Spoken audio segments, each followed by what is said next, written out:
Il était une fois une petite ville tranquille, nichée au creux d'une vallée isolée, entourée par des bois sombres et mystérieux.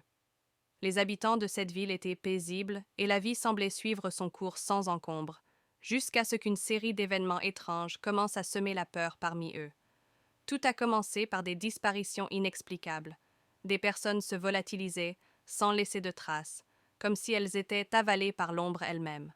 Les rumeurs dans la ville disaient qu'un esprit maléfique hantait les bois, un être ancien et vengeur qui se nourrissait de la peur des mortels. Les habitants terrifiés commençaient à éviter les sentiers forestiers, mais même dans leurs maisons, ils ne se sentaient plus en sécurité.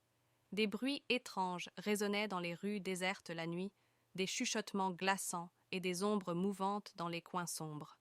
Un soir, une jeune femme courageuse nommée Anna décida de défier la terreur qui s'était emparée de la ville.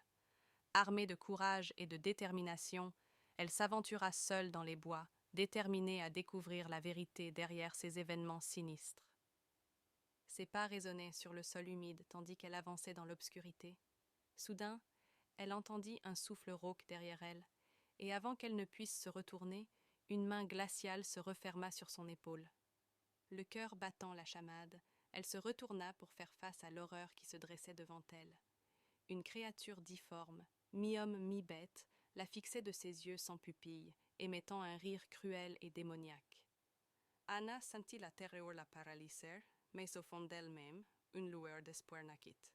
Rassemblant son courage, elle affronta la créature avec une force inattendue, lançant une sorte ancestrale qui la repoussa dans les ténèbres d'où elle était venue. De retour dans la ville, Anna raconta son histoire, mettant fin à la terreur qui avait enveloppé la communauté. Mais même après cela, certains disent que les bois gardent encore les secrets les plus sombres et que l'esprit vengeur pourrait un jour revenir pour hanter à nouveau les âmes innocentes.